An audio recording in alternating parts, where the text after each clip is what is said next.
طیارہ حادثے کی رپورٹ کا ذکر کرتے ہوئے بلیٹن کا آغاز کرتے ہیں۔ کراچی طیارہ حادثے کے ذمہ دار پائلٹ اور ایئر ٹریفک کنٹرولر تھے۔ لینڈنگ کے وقت طیارے کے کاکپٹ کرو نے ایئر ٹریفک کنٹرولر کی ہدایات کو نظر انداز کیا، جبکہ ایئر ٹریفک کنٹرولر بھی ہدایات پر عمل درآمد کرانے میں ناکام رہا۔ Aircraft accident investigation board کی عبوری رپورٹ میں انکشاف ہوا ہے۔ رپورٹ میں حادثے کی وجوہات میں طیارے میں فنی خرابی کو خارج از امکان قرار نہیں دیا گیا۔ حادثے میں PIA اور CAA کو برابر کا ذمہ دار قرار دیا گیا ہے۔ وزیر ہوا بازی نے رپورٹ وزیر اعظم کو پیش کر دی۔ سول ایوی ایشن ذرائع کے مطابق گزشتہ ماہ کراچی ایئرپورٹ کے نزدیک آبادی پر گر کر تباہ ہونے والے PIA کے بدقسمت طیارے کی عبوری تحقیقاتی رپورٹ تیار کر لی گئی ہے۔ ابتدائی تحقیقاتی report aircraft accident investigation board کے صدر ایئر کموڈور عثمان غنی نے وزیر ہوا بازی غلام سرور خان کے حوالے کر دی ہے۔ عبوری رپورٹ میں طیارے کے کاکپٹ کرو اور ایئر ٹریفک کنٹرولر کو حادثے کا ذمہ دار قرار دیا گیا ہے، جبکہ حادثے کی روک تھام میں PIA اور سول ایوییشن اتھارٹی کا طریقہ کار بھی ناکام بتایا گیا ہے۔ حادثے میں PIA اور CAA کو برابر کا ذمہ دار قرار دیا گیا۔ رپورٹ کے مطابق لینڈنگ کے وقت طیارے کے کاکپٹ کرو نے ایئر ٹریفک کنٹرولر کی ہدایات کو نظر انداز کیا، جبکہ ایئر ٹریفک کنٹرولر بھی اپنی ہدایات پر عمل درآمد کرانے میں ناکام رہا۔ دوسری جانب ذرائع کا کہنا ہے کہ حادثے کے شکار طیارے کے آلات اور سسٹمز کی جانچ کا کام ابھی جاری ہے۔ رپورٹ میں طیارے میں کسی فنی خرابی کو خارج از امکان قرار نہیں دیا گیا۔ PIA کا ایئربس A320 طیارہ 22 مئی کو کراچی ایئرپورٹ کے قریب گر کر تباہ ہو گیا تھا۔ حادثے میں عملے سمیت طیارے میں سوار 99 میں سے 97 افراد جاں بحق ہو گئے تھے۔ طیارے کا digital data flight recorder, cockpit voice recorder اور ملنے والی معلومات بھی رپورٹ میں شامل، جبکہ لاہور سے کراچی پرواز کا ایئر ٹریفک کنٹرول ریکارڈ بھی رپورٹ کا حصہ ہے۔ مزید تحقیقات جاری ہیں۔ حادثے کی حتمی رپورٹ آنے میں 6 ماہ سے 1 سال کا وقت لگ سکتا ہے۔ وفاقی حکومت نے 22 جون کو طیارہ حادثے کی ابتدائی رپورٹ جاری کرنے کا اعلان کیا تھا۔ طارق ابوالحسن، جیو نیوز، کراچی۔ اس کے ساتھ ساتھ وزیر ہوا بازی غلام سرور خان نے PIA طیارہ حادثے پر پالیسی بیان قومی اسمبلی میں دے دیا۔ انہوں نے کہا کہ قوم سے وعدہ کیا تھا کہ طیارہ حادثے کی رپورٹ پیش کریں گے۔ طیارہ حادثے کی رپورٹ تیار ہو گئی ہے، ان کو مل گئی ہے۔ 2010 سے 2020 تک ہونے والے حادثات کی رپورٹس بھی ایوان میں پیش کریں گے۔ ساری رپورٹ ایک ساتھ 1-2 روز میں پیش کروں گا۔ غلام سرور خان کا کہنا تھا کہ وہ بدھ کو طیاروں کے حادثات سے متعلق رپورٹ ایوان میں لائیں گے۔ رپورٹ بالکل تیار ہو چکی ہے، مل چکی ہے۔ آج ہم نے پرائم منسٹر سے بھی ڈسکس کر لیا ہے، اور میں نے اس کے ساتھ یہ بھی کہا تھا کہ پچھلے کچھ حادثات ان کی رپورٹس بھی انشاءاللہ تعالیٰ اس رپورٹ کے ساتھ میں اس معزز ایوان کے سامنے اور عوام کے سامنے رکھوں گا۔ ان ساروں کو اکٹھا کر کے ٹینٹیولی ہم بدھ کو انشاءاللہ تعالیٰ یہ رپورٹ سبمٹ کر دیں گے۔ بہت بہت شکریہ۔ PIA طیارہ حادثے میں ناقابل شناخت میت کا معمہ حل ہو گیا۔ لاہور میں تدفین کی گئی میت کراچی کے نوجوان کی نکلی۔ چھپا سرد خانے میں رکھی میت PIA کے اسٹیورڈ عبدالقیوم کی ہے۔ تفصیلات جانتے ہیں کاشف مشتاق ہمیں جوائن کریں۔ کاشف، تو جس کی تدفین کی گئی تھی وہ کس کی میت تھی؟ جی دیکھیں، یہ طیارہ حادثے میں 2 میتوں کی جو ہے وہ ایک مسئلہ سامنے آیا تھا، جس کے حوالے سے ہماری جو احمد مصطفیٰ ہیں ان کے بھائی سے مسلسل رابطے میں بھی تھے ہم۔ تو اب پولیس کی جانب سے جو ہے وہ اس معاملے کو حل کیا گیا ہے، اور بتایا گیا ہے کہ جو لاہور میں عبدالقیوم کے نام سے جو میت کی تدفین کی گئی تھی وہ بیسکلی کراچی کے رہائشی جو ہیں احمد مصطفیٰ کی میت تھی، تاہم ان کے حوالے جو ہے وہ کی جائے گی۔ صبح سویرے جو ہے وہ اس کی قبر کشائی بھی کی جائے گی اور اس کو وہاں سے روانہ کیا جائے گا، جبکہ جو عبدالقیوم کے اہل خانہ ہیں، ہماری ان سے بھی بات ہوئی تو ان کی جانب سے بتایا گیا ہے کہ وہ کراچی کے لیے روانہ ہو گئے ہیں، اور ان کے بھائی کی جو میت ہے وہ کراچی کے چھپا سرد خانے میں موجود ہے، تاہم وہ اپنی میت وہاں سے وصول کریں گے۔ جبکہ ہماری اس حوالے سے کراچی پولیس چیف سے بھی بات ہوئی ہے تو ان کی جانب سے ہمیں یہ بتایا گیا ہے کہ یہاں سے پولیس کا ایک نمائندہ جو ہے وہ لاہور روانہ کر دیا گیا ہے، جو تمام تر چیزیں بھی دیکھے گا اور ساتھ ساتھ جو قبر کشائی کا معاملہ ہے اس کو بھی دیکھ گا۔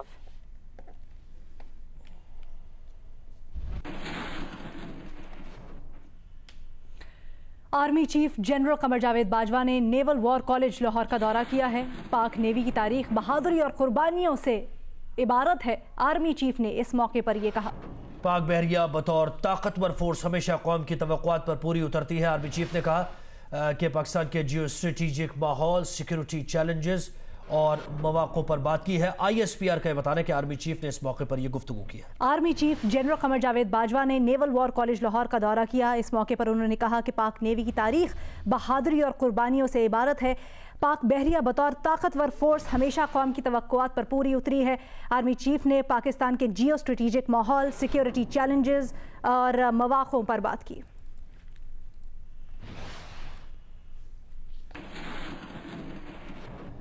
اسلام آباد میں کورونا کنٹرول کرنے اور وائرس کا مزید پھیلاؤ روکنے کی حکمت عملی کا تیسرا مرحلہ شروع ہو گیا۔ ڈپٹی کمشنر اسلام آباد کا کہنا ہے کہ sector G61، G62، G72، G10-4 اور غوری ٹاؤن کو سیل کرنے کا فیصلہ کیا گیا۔ آئندہ 36 ہفتوں میں یہ علاقے سیل کیے جائیں گے۔ ڈپٹی کمشنر اسلام آباد کا مزید کہنا تھا کہ گزشتہ کچھ دنوں میں ہر ایریا یا سیکٹر میں 40 کورونا کیسز رپورٹ ہوئے ہیں۔ اطلاعات کے مطابق کورونا کے 25 اموات رپورٹ ہوئی ہیں۔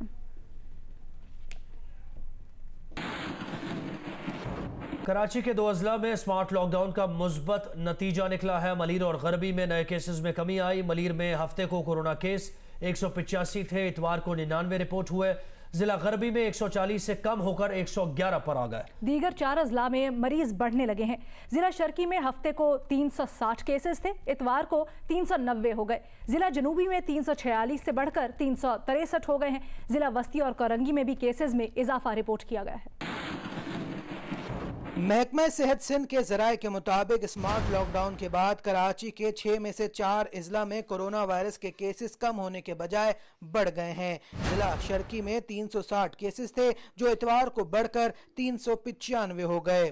ضلع جنوبی میں 346 کیسز آئے تھے جو اتوار کو بڑھ کر 363 تک جا پہنچے۔ ضلع وسطی میں پہلے 165 کیسز تھے جو اسمارٹ لاک ڈاؤن کے بعد 172 ہو گئے۔ ضلع کورنگی میں 119 اور 24 گھنٹوں کے بعد ان کی تعداد 140 ہو گئی۔ کراچی کے صرف 2 اضلاع میں کیسز میں کمی دیکھنے میں آئی، جن میں ضلع ملیر میں کیسز 185 سے کم ہو کر 99 اور ضلع غربی میں کیسز 140 سے کم ہو کر 111 پر آ گئے۔ خاور خان، جیو نیوز، کراچی۔ پاکستان میں کورونا کا پھیلاؤ جاری ہے۔ وائرس سے متاثر اور انتقال کرنے والوں کی تعداد میں ہر گزرتے دن کے ساتھ اضافہ ہو رہا ہے۔ 14 جون کو وفاقی وزیر اسد عمر نے میڈیا سے گفتگو کرتے ہوئے کہا تھا کہ جون کے آخر تک پاکستان میں کورونا کے مریضوں کی تعداد 3 لاکھ تک اور جولائی کے آخر تک یہ تعداد 10 سے 12 لاکھ ہو سکتی ہے۔ ملک کے مختلف شہروں میں کورونا کے مریضوں کی تعداد کا کیا تخمینہ ہے؟ اس پر جیو نیوز نے ماہرین سے بات کی ہے اور آزاد ذرائع سے یہ جاننے کی کوشش کی ہے کہ کس شہر میں کتنے مریض سامنے آ سکتے ہیں۔ اسی سے متعلق آپ کو بتائیں کہ لاہور سمیت پاکستان بھر میں کورونا مریضوں کا گراف تیزی سے بڑھ رہا ہے۔ طبی ماہرین نے دعویٰ کیا ہے کہ اگر کورونا کو روکنے کی مؤثر حکمت عملی اختیار نہ کی گئی تو جولائی اور اگست میں متاثرین کی تعداد 35 لاکھ تک پہنچنے کا خدشہ ہے۔ ام فروہ کی رپورٹ۔ لاک ڈاؤن میں نرمی اور لوگوں کی جانب سے لاپرواہی کے باعث کورونا نے لاہور میں پنجے گاڑ لیے۔ شہر کے بیشتر علاقے، گلیاں، محلے وائرس کی لپیٹ میں ہے۔ محکمہ صحت پنجاب کے مطابق صوبے میں 65,739 افراد کورونا سے متاثر ہو چکے ہیں۔